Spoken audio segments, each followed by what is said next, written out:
MPSC वर प्रेम करणाऱ्या माझ्या सर्वच स्पर्धकांना माझा नमस्कार। आजचा पण टॉपिक अत्यंत महत्त्वाचा आहे। कोणता? तर एमपीएससी राज्यसेवा कंबाइंड पूर्व परीक्षेमधील सामान्य अध्ययन पेपर पहिला यामधील 3ऱ्या क्रमांकाचा विषय घटक तो म्हणजे भूगोल। आणि बाजूला आपला नेहमीचा गण्या भाऊ वाचतानी गरगरते न गा लमच्या कायले गरगरते बे भूगोल का गोल गोल फिरतस लमच्या तसा तर तू फिरत राहतस इकडे तिकडे त्या झिपरी सोबत केवढा फिरवतस बे तिले हा त्या तलाव पाडीवर त्या घाटामंदी ह्या खोपच्या मंदी त्या खोपच्या तेव्हा तुले नाही हे होय गरगरे ना आता लमच्या वाचाले अबे तो बी भूगोलच ना हा बी भूगोलच हा इथे घाटच वाचायचे आणि तिथे घाटच वाचायला जात असतो लमच्या हा कसा बे सेमड्या आता समजून घ्या बरोबर नाही तर जाऊ दे आता तुला का म्हणा। स्पर्धक मित्रमैत्रिणींनो याच्या नादी लागणं म्हणजे असो आपल्याला अभ्यास करायचा आहे त्यामुळे आपण आपल्या याच्यावर फोकस करूया याच्या नादात नाही पडूया।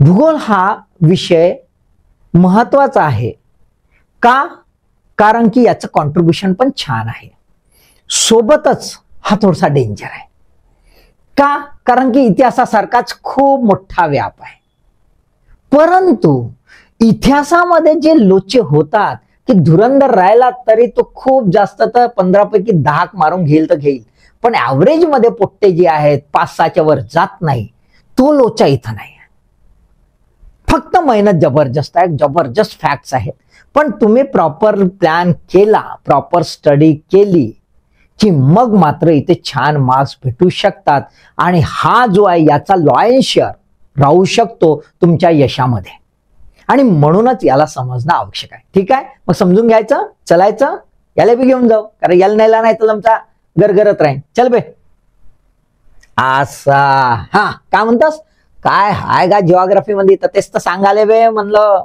बोल कायले तुले समजून घेतस का विषय। चला आपण बघून घेऊया की स्कीम ऑफ एक्झाम मध्ये एक्झॅक्ट काय शब्द दिलेले आहेत शब्द समजायचे आहेत शब्द समजले की मग आपल्याला विषय समजतो त्याची डेप्थ समजते। ठीक आहे बघा लक्षात घ्या काय आहे महाराष्ट्र भारत व जगाचा आणि हा आहे भूगोल काय लिहिलेला आहे महाराष्ट्र भारत आणि जगाचा भूगोल।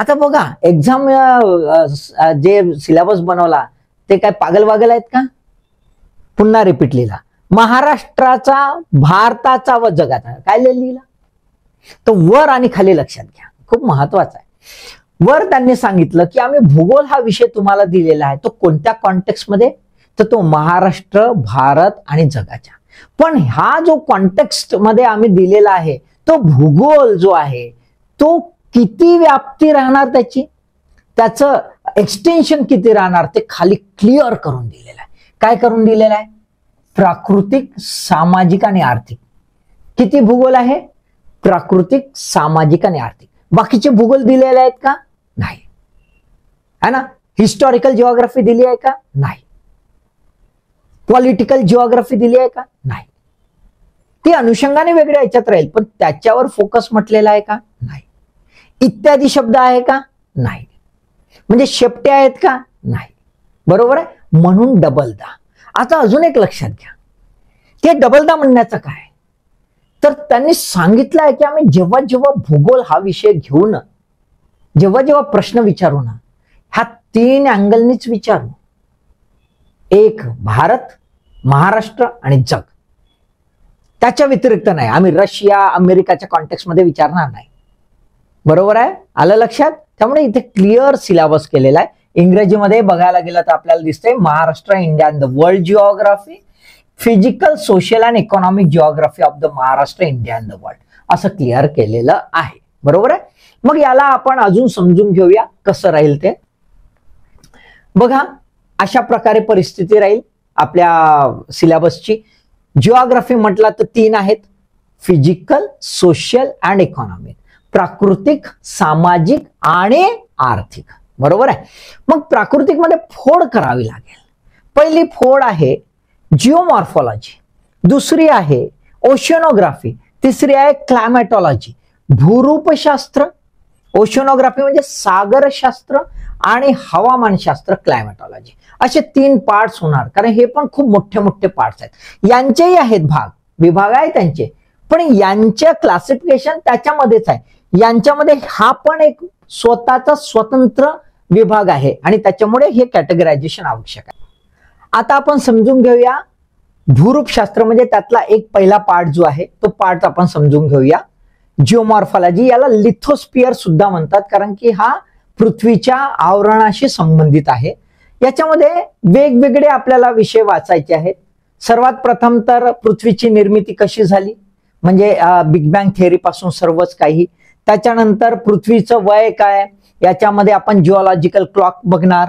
त्यानंतर अर्थ इंटेरियर म्हणजे पृथ्वीचे अंतरंग, पृथ्वीच्या अंतरंगा म्हणजे किती लेयर्स आहेत है ना, ते बघणार आपण. त्यानंतर कॉन्टिनेंट आणि ओशन बेसिन्स बघणार, म्हणजे किती प्रकारचे खंड आहेत, काय आहेत ते बघणार. मग अर्थ मुवमेंट बघणार, म्हणजे अर्थ मध्ये कशी जडणघडण होते, कसे फोल्ड होतात, फॉल्ट कसे होतात है ना, ह्या सर्व गोष्टी आपण इथून समजून घेणार. त्यानंतर वल्कॅनिसिटी अँड व्होल्कॅनोज म्हणजे ज्वालामुखी प्रक्रिया कशी होते आणि प्रत्यक्षात ज्वालामुखी कुठे आहेत, काय आहेत, कशा प्रकारच्या ज्वालामुखी आहेत, त्याचे प्रकार बघणार. ज्वालामुखीचे इतर प्रकार म्हणजे जसं गिझर्स वगैरे हे पण बघणार.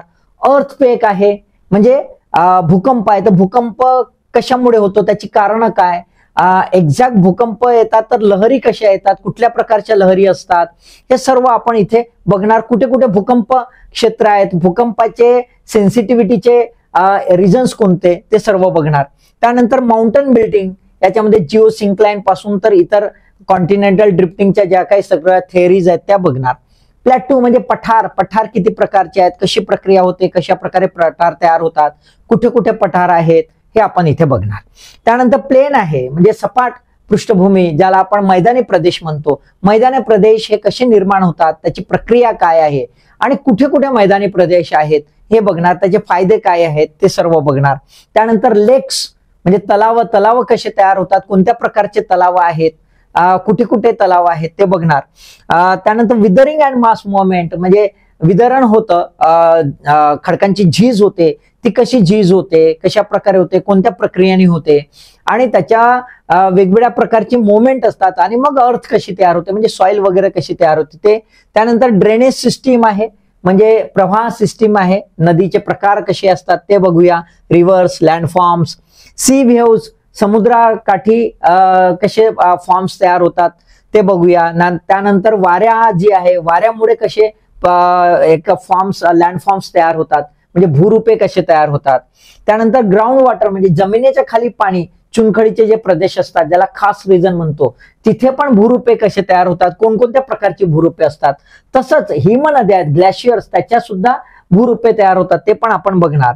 आणि इरोजनचे जे सायकल आहे, कशी प्रकारे इरोजन विदरण कसं होतं आणि त्याची सायकल कशी आहे, रिज्युनेशन कसं होतं, हे सर्व बाबी आपण इथे कुठे बघणार, जिओमॉर्फॉलॉजी मध्ये.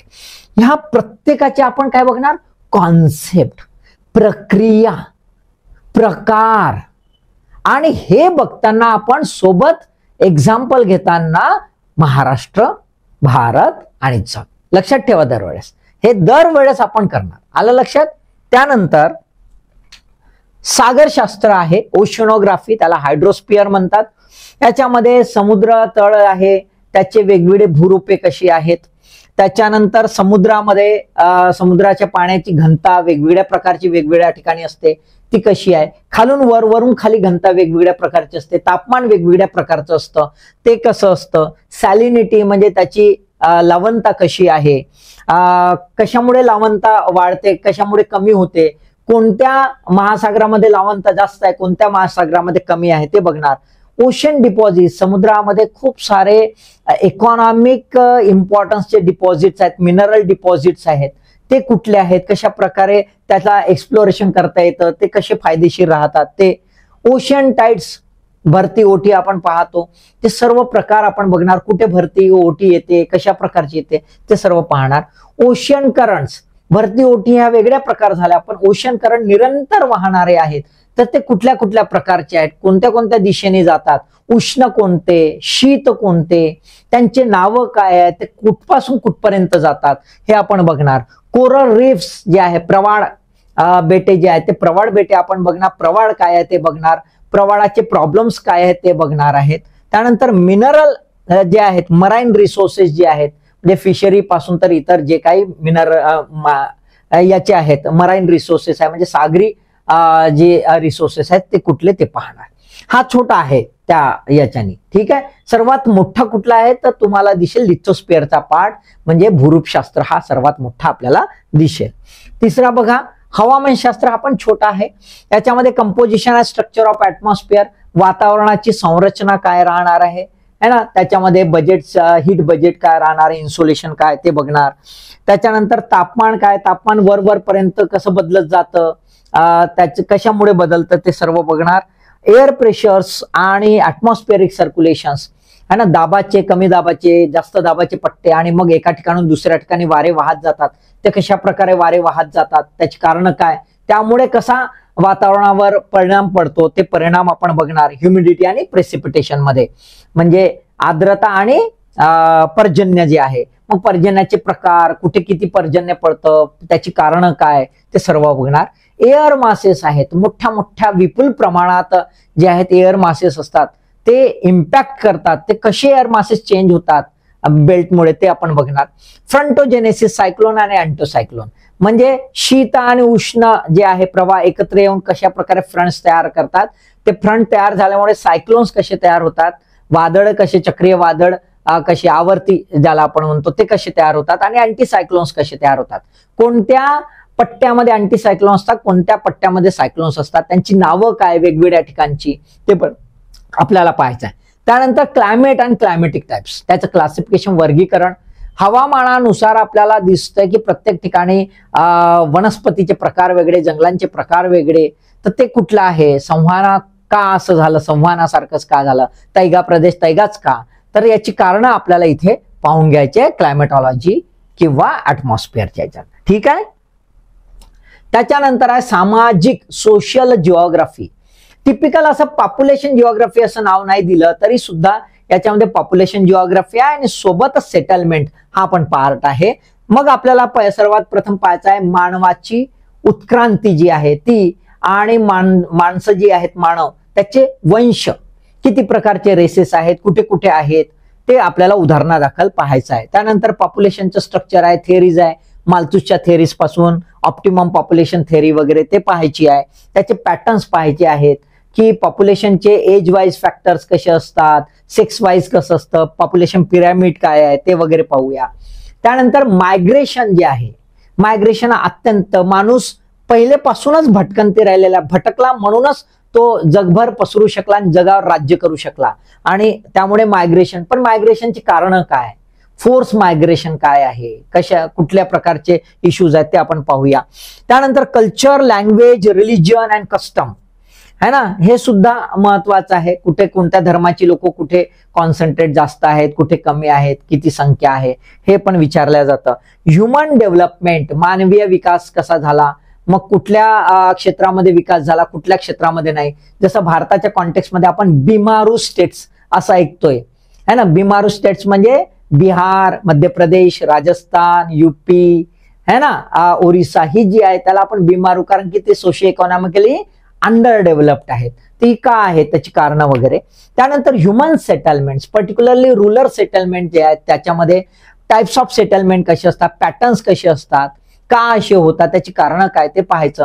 सोबतच अर्बनायझेशन जे आहे ते अर्बनायझेशन कसं वाढत गेलं है ना, आता अर्बनायझेशनची कारणं काय, स्लम एरिया काय, स्लमचे प्रॉब्लेम्स काय ते पण आपल्याला पाहायचं आहे. आणि फर्स्ट पीपल म्हणजे इंडिजिनियस पीपल, मूल निवासी कोण आहेत, ट्रायबल पीपल कोण आहेत, आदिवासी कोण आहेत, त्यांची नावं, त्यांची रिजन, हे सर्व आपल्याला पाहायचं आहे. हे सगळे कोणत्या अँगलने, पुन्हा घेर है ना, महाराष्ट्र, भारत आणि जग. ओके. आणि मग शेवटचं आपल्याला आर्थिक दिसतंय, इकॉनॉमिक, आर्थिक, ज्याला भूगोल म्हणतो किंवा इकॉनॉमिक जिओग्राफी, याला काही कमर्शियल जिओग्राफी पण नाव असं आहे. ठीक आहे.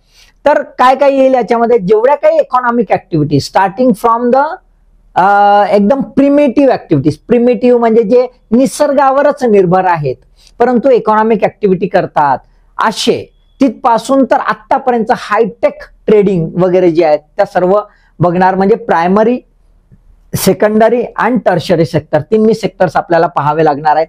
फूड गॅदरिंग अँड हंटिंग आहे त्यामध्ये, पास्टोरल हर्डिंग आहे, ऍग्रिकल्चरचे प्रकार, मग त्यानंतर रिसोर्सचे क्लासिफिकेशन्स आहेत, म्हणजे मिनरल्स वगैरे जे असणार ते वेगवेगळ्या प्रकारचे रिसोर्सेस पाहायचे आहेत, पॉवर रिसोर्स पाहायचे आहे, फॉरेस्टचा इम्पॉर्टन्स काय आहे, त्याचे इकॉनॉमिक बेनिफिट्स काय, इंडस्ट्रीज कुठे कशा प्रकारच्या इंडस्ट्री निर्माण होण्याची कारणं कुठली, इथेच ही इंडस्ट्री काय आहे दुसरीकडे का नाही है ना, ह्या सर्व बाबी आपल्याला इथे पाहायच्या आहेत. त्यानंतर ट्रान्सपोर्ट आहे, व्यापार मध्ये सर्वात महत्वाचा तो ट्रान्सपोर्ट पण आपल्याला पाहायचा आहे, टर्शरी सेक्टर ज्याला आपण म्हणतो. आणि टुरिझम हा पण महत्वाचा भाग आहे, ऐतिहासिक स्थळं कुठली, प्रेक्षणीय स्थळं कुठली, नैसर्गिक स्थळं अशी कुठली, कुठे काय प्रकारचं टुरिझम होतं हे पण आपल्याला पाहायचं आहे आर्थिक याच्यामध्ये, कारण याचा इकॉनॉमिक इम्पॅक्ट पडतो म्हणून. तर आपल्याला बघा आवाका दिसतोय, असा जबरदस्त आवाका आहे ना, मोठा आहे ना असा, जसं हिस्ट्रीचा सिलेबस आपण वाचतच होतो याचाही वाचावाच लागतोय आणि चालूच आहे. आता जरी इतका व्यापक असला तरी याचं महत्व पण आहे, कारण याचं वेटेज छान आहे आणि हा आपल्या कंट्रोलमध्ये राहू शकतो. बघूया आपण, बघा काय आहे, तिन्ही याच्यात तुम्ही जेव्हा हे कराल तर तेव्हा लक्षात घ्यायचं आता कसं वाचायचंय की महाराष्ट्र, भारत आणि जग घेतलं तर हे कॉमन आहे.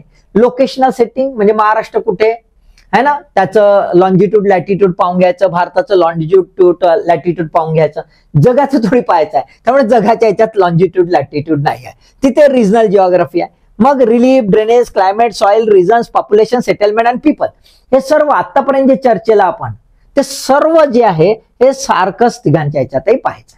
आलं की नाही लक्षात? ठीक आहे, चला बघूया पुढे. हा, आता प्रश्नांचं महत्वाचं आहे की किती प्रश्न गण्या म्हणते त्याला माहित आहे, त्याला हे बाकीचं माहित राहते, अभ्यास फक्त त्याला माहित नाही राहत. तर 15% ट्रेंड आहे म्हणते, म्हणजे 15% ट्रेंड चालते म्हणते. ऍव्हरेज मध्ये जर आपण बघितलं 5 वर्षाचा जर आपण आकलन केलं तर असं दिसतंय मागच्या 5 वर्षामध्ये ऍव्हरेज मध्ये किती प्रश्न विचारतायत, 15. म्हणजे गुण किती झाले, गुण झाले 30. आपलं नेहमीच की target cut off, highest cut off सध्या आपण 110 ठेवूया, सध्या चालू आहे 110, तर 110 हायएस्ट कट ऑफ जर ठेवला आपण तर 110 म्हणजे अराउंड किती कॉन्ट्रीब्युशन आहे, 25% कॉन्ट्रीब्युशन आहे.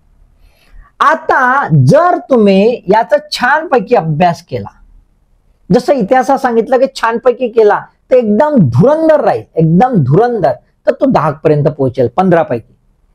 इथे धुरंधर राहील ना तर तो 12 पर्यंतही प्लस पण होऊ शकतं, धुरंधर राहील तर, बरोबर आहे.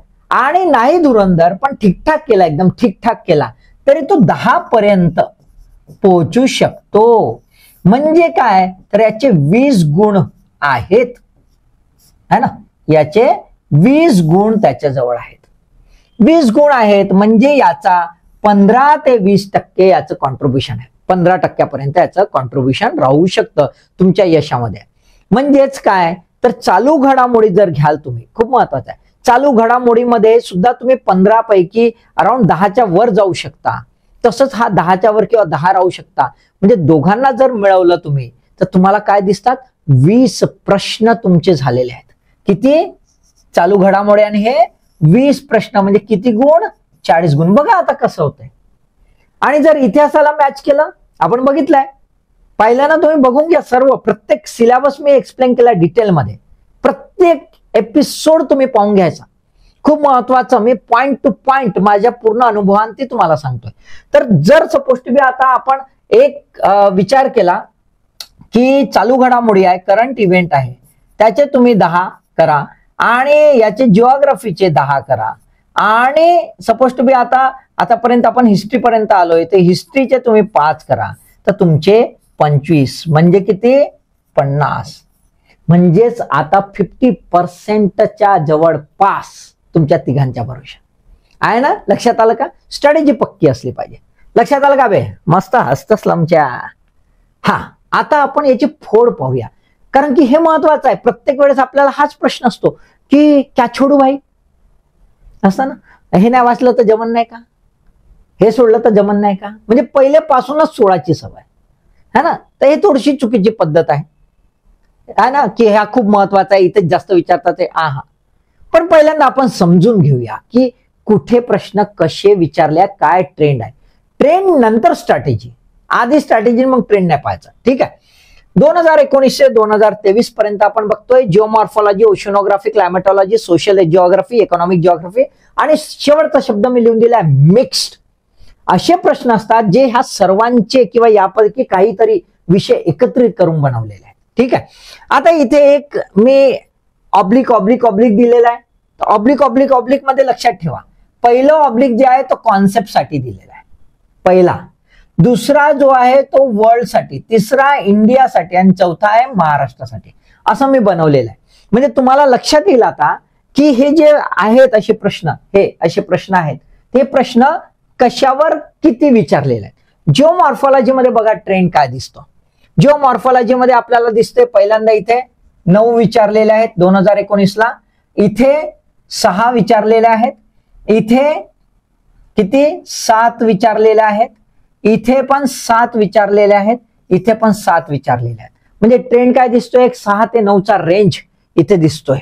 कॉन्ट्रीब्युशन एकदम जबरदस्त आहे.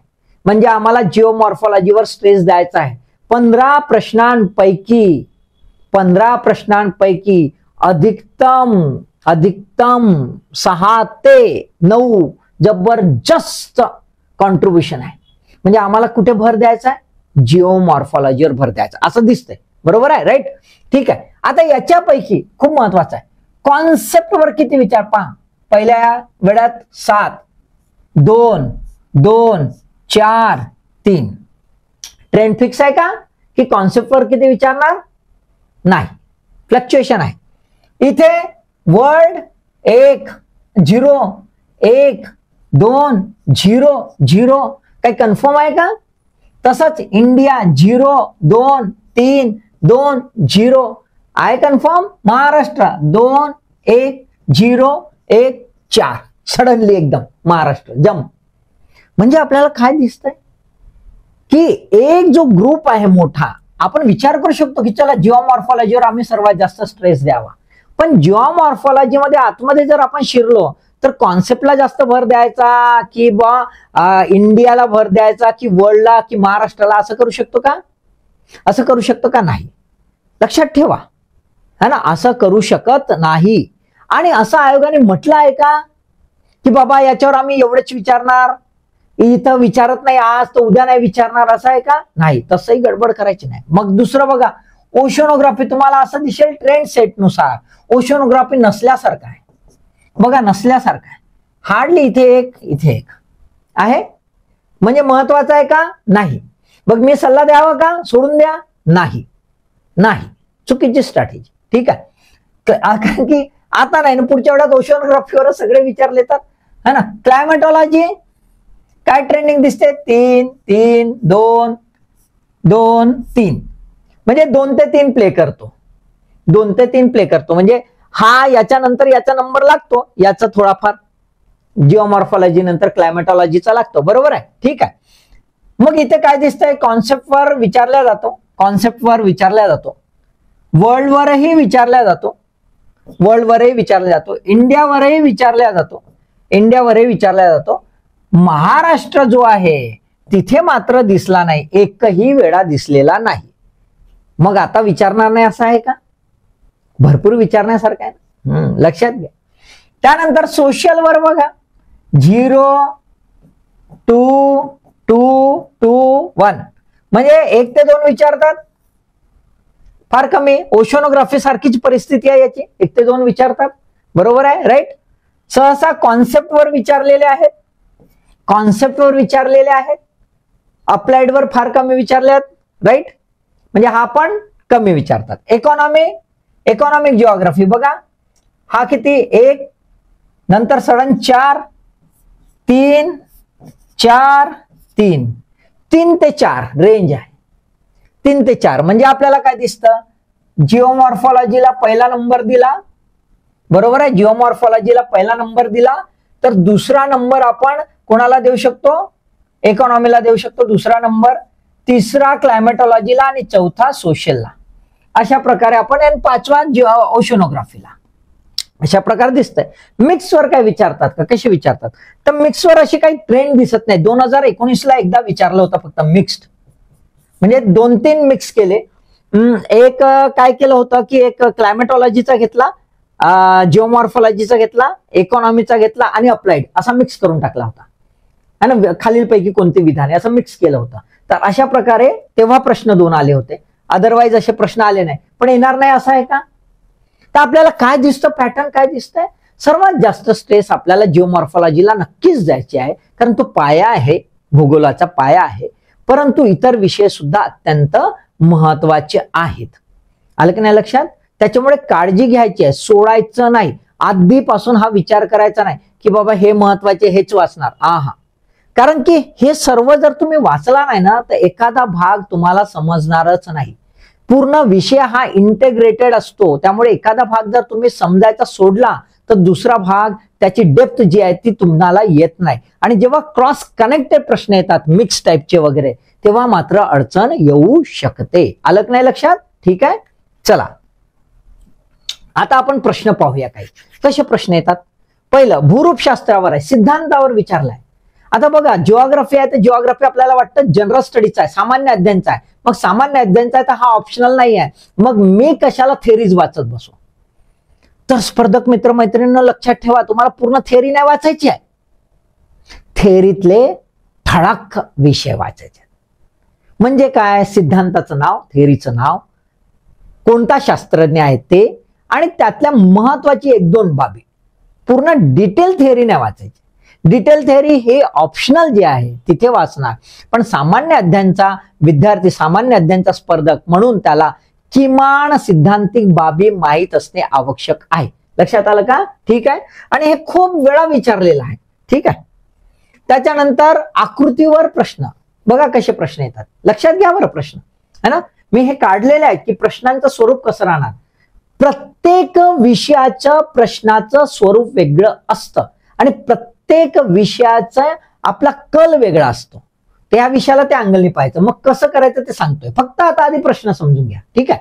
भूरूपशास्त्र आहे हे, जिओमॉर्फॉलॉजीचं आकृतीशी निगडीत आहे. त्याच्यानंतर सागरशास्त्राशी, ओशनोग्राफीवर आहे, है ना, सागरी भूरूपावर आहे. भूरूपे कशी, समुद्र लाटांच्या अपक्ष कार्यामुळे खाली पडली कोणते भूरूपे निर्माण होतात. आणि हा एक थेट प्रश्न आहे, म्हणजे पण कॉन्सेप्टचा आहे, बेसिक प्रश्न आहे. लक्षात घ्या, बेसिक प्रश्न आहे. त्याच्यानंतर हवामानशास्त्र वाऱ्यावर आहे, है ना, विंड्स ज्याला म्हणतो, त्याच्यावर दिलेला आहे की उपोष्णकटिबंधीय उच्च दाब पट्ट्याकडून विषुववृत्तीय कमी दाब विभागाकडे वाहणाऱ्या वाऱ्यांना कशाला म्हणतात बा. Wind blowing from the sub tropical high pressure belt towards the equatorial low pressure belt area non as. म्हणजे हा पण कॉन्सेप्ट आहे. बघा प्रत्येक याच्यात कॉन्सेप्च्युअल प्रश्न येतात. बेसिक फंडामेंटल क्लिअर असणं आवश्यक आहे. लक्षात आलं. ठीक आहे.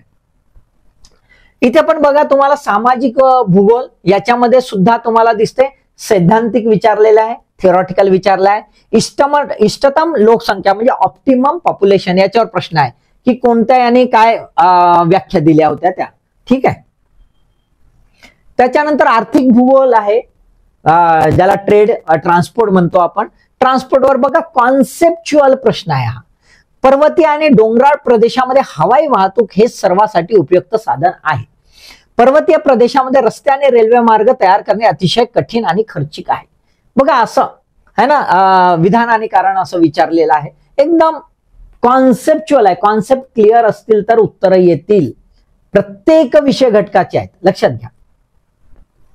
त्याच्यानंतर जग. आता बघा आतापर्यंत आपण काय पाहिले, प्रत्येक भाग जो आहे त्याच्यामध्ये कॉन्सेप्च्युअल प्रश्न विचारतात रे बाबा. आता त्याचे अप्लाइड प्रश्न विचारतात. जसं हवामानशास्त्र आहे म्हणजे ऍटमॉस्फिअरच्या याच्यावर जे आहे काय आहे, तर आपल्याला वारे दिसतात, स्थानिक वारे, लोकल विंड्स. चिनूक आहे, फॉन आहे, लू आहे, मिस्ट्रल. ते कुठल्या कोणाच्या याच्यात आहे बाबा, संबंधित कोणत्या स्थानाशी संबंधित आहे ना. तर हा अप्लाइड आहे. वारे आहेत, वाऱ्यावर कॉन्सेप्च्युअल पण विचारलेला आहे आणि वाऱ्यावर अप्लाइड पण विचारलेला आहे. इथे बघा जग आर्थिक भूगोल आपण आधी पाहिलेला आहे. स्थलांतरित शेती म्हणजे कुठल्याही कोणती स्थलांतरित शेती आहे त्याच्या जोड्या लावायच्या आहे. लक्षात आला. कॉन्सेप्ट आणि अप्लिकेशन, कॉन्सेप्ट आणि अप्लिकेशन. ओके ठीक आहे. इथे बघा तुम्हाला दिसते भारत हवामानशास्त्र मान्सून. मान्सून आहे हवामानशास्त्राशी संबंधित आहे, बरोबर आहे, ऍटमॉस्फेरिक मॅटरशी संबंधित आहे आणि हा मान्सून परतीचा मान्सूनच्या बाबतीमध्ये दिलेलं आहे. ठीक आहे. त्याच्यानंतर बघा महाराष्ट्राच्या कॉन्टेक्स्टमध्ये आहे, आपण जग पाहिला, भारत पाहिला, आता महाराष्ट्र. महाराष्ट्राच्या कॉन्टेक्स्टमध्ये भूरूपशास्त्राशी संबंधित आहे, जिओमॉर्फॉलॉजीशी संबंधित आहे, म्हणजे टाइप्स ऑफ रॉकशी संबंधित आहे आणि विचारलाय गोंडवाना श्रेणीचे खडक, धारवाड श्रेणीचे खडक, आर्कियन श्रेणीचे खडक, विंध्य श्रेणीचे खडक आणि त्याचे जोड्या लावा कोणत्या जिल्ह्यामध्ये मिळतात. म्हणजे काय लक्षात येतं, काय लक्षात येतं की आम्हाला जिओग्राफीचा कॉन्सेप्ट पक्का करायचा आहे, त्याची थेअरी पक्की करायची आहे आणि ते करत असताना सातत्याने आम्हाला जगाचा, भारताचा आणि महाराष्ट्राचा भूगोल त्याचं समजून घ्यायचा. प्रत्येक वेळेस कोणताही टॉपिक प्लॅटू म्हटलं की जग, भारत, महाराष्ट्र असं सिक्वेन्सच घ्यायचा. आलं लक्षात.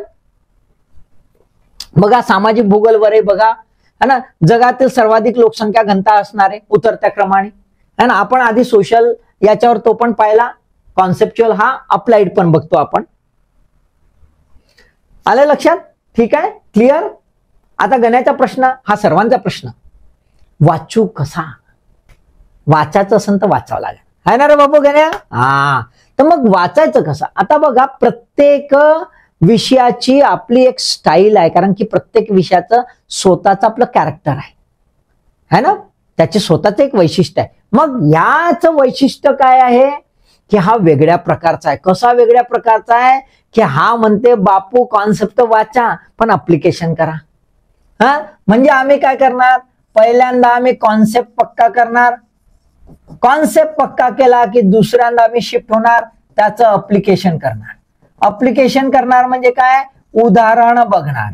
कोणाची उदाहरण बघणार, वर्ल्ड, इंडिया आणि महाराष्ट्र या तिघांची आम्ही उदाहरणं बघणार. म्हणजे बघणार उदाहरणार्थ आम्ही जर खडक घेतला ना, नुसता दगड है ना, खडक घेतला, खडकाचा प्रकार घेतला, से एक्झाम्पल आम्ही बसाल्ट रॉक जर घेतला. आता हा बसाल्ट रॉक म्हटला तर जगात कुठं, इंडियात कुठं, महाराष्ट्रात कुठं पाठच करून घ्यायचा. प्रत्येक वेळेस तसंच करायचं. त्यामुळे तुमचे 4 पान बनलेच पाहिजे. पहिला पेज कॉन्सेप्ट तुमचे नोट्स जर बनवत असाल तर, आणि त्याच्या मागे लागले किंवा त्याच्या सोबतच लागलेला वर्ल्ड, इंडिया आणि महाराष्ट्र यासोबत असलं पाहिजे. पाठांतर 100% होईल. बरोबर आहे, राईट. आता हे अप्लिकेशन झालं, कॉन्सेप्ट झाला, अप्लिकेशन झालं की तिसरं महत्वाचं आहे ते म्हणजे मॅपिंग. तुमचं जिओग्राफी विदाउट मॅपिंग होतच नाही. जिओग्राफी वाचन करायचं आहे तर सोबत मॅप असलाच पाहिजे. मग मॅप असणे म्हणजे एक ऍटलस असणे आवश्यक आहे. किमान एक पेक्षा अधिक ठेवले तर फारच उत्तम, पण किमान एक ऍटलस आणि ब्लँक मॅप, कोरे मॅप आपल्याजवळ ठेवायचे. 3 यायचे, वर्ल्डचा, इंडियाचा आणि महाराष्ट्राचा सोबत ठेवायचा. आणि याच्यातही कॉन्टिनेंट वाईज ठेवायचे वर्ल्डचे, इंडियाचे स्टेट वाईज ठेवायचे, डॉट स्टेट वाईज आहेत बा ते पण ठेवायचे, विदाउट स्टेट वाईज ठेवायचे, महाराष्ट्रातही जिल्ह्यासहित आणि विदाउट जिल्ह्यासहित असे कोरे मॅप सोबत ठेवायचे. आणि दरवेळेस जेव्हा हे कॉन्सेप्ट तुम्ही पक्के कराल, त्याचं अप्लिकेशन म्हणजे उदाहरण लिहाल तर ते कुठे लिहायचे, मॅप सहित.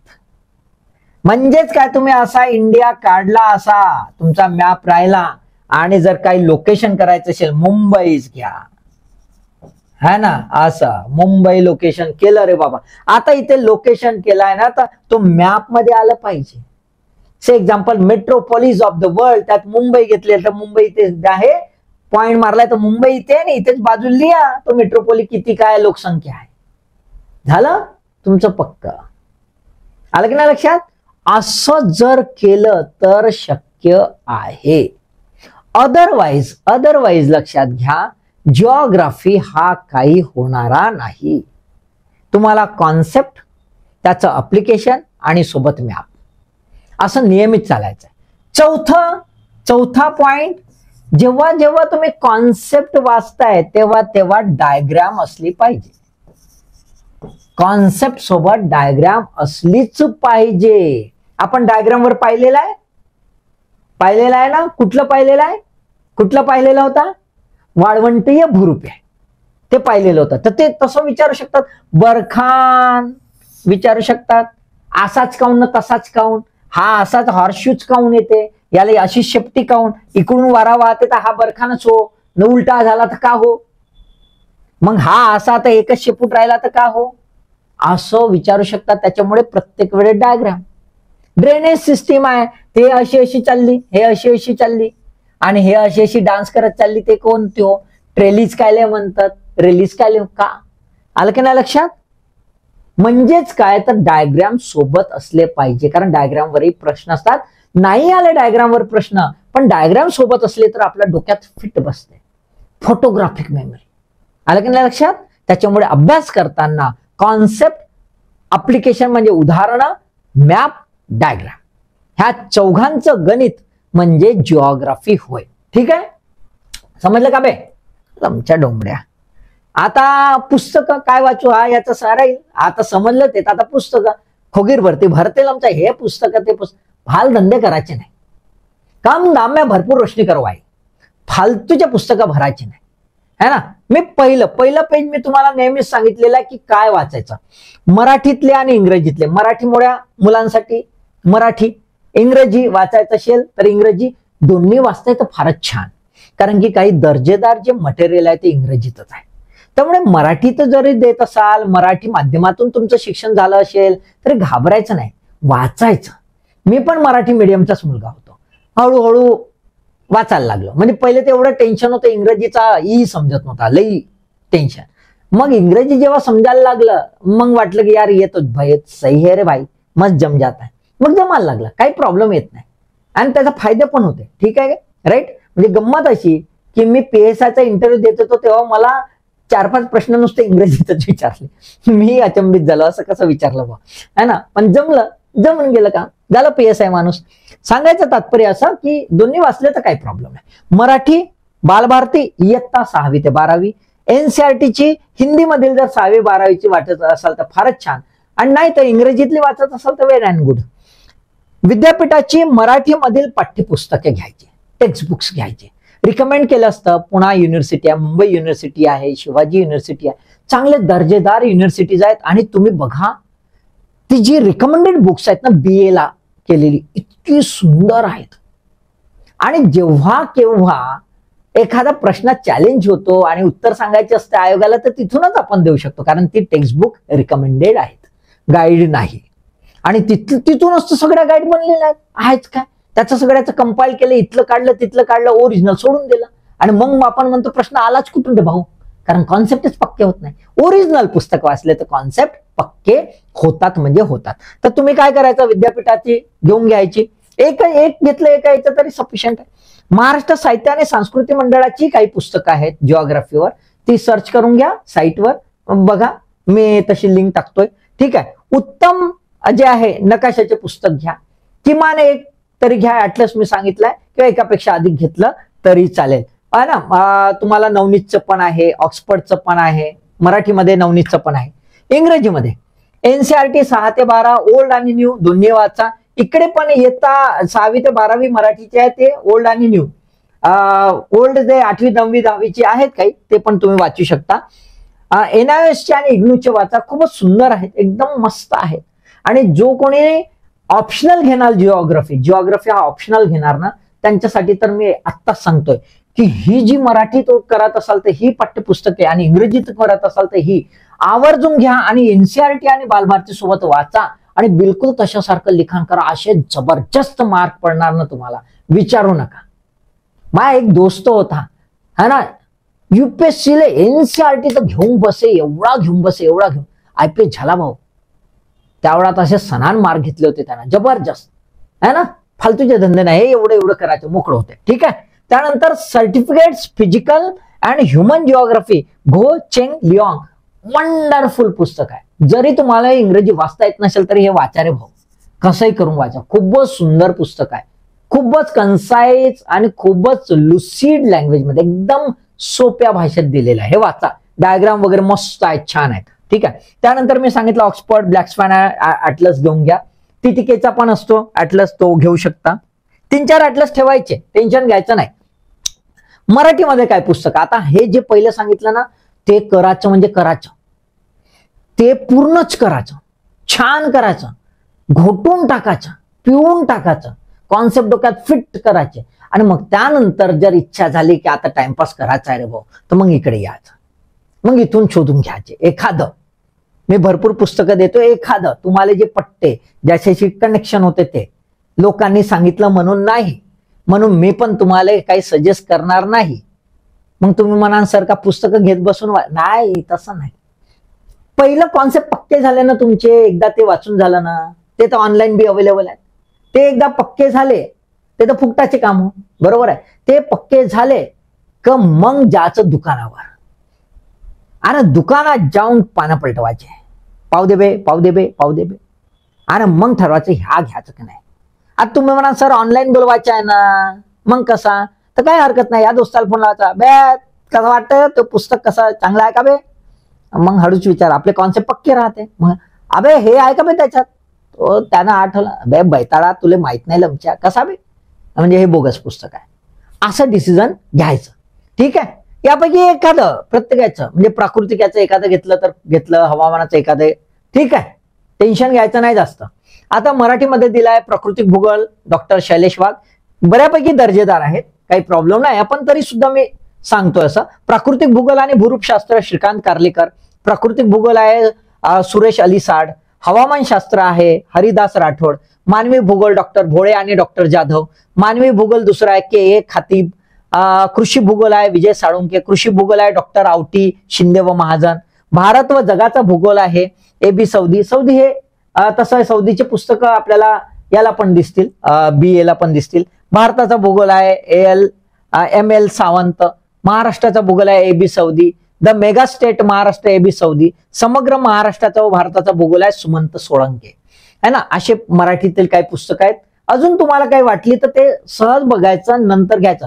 हा मग हे वाचलं बा तर हे बी पाहू दे, नाही, भालधंदे नाही करायचे, खूप जास्त नाही. पहिले जेवढं झालंय तेवढं डोक्यात फिट बसवायचं, पूर्णपणे फिट बसवायचं.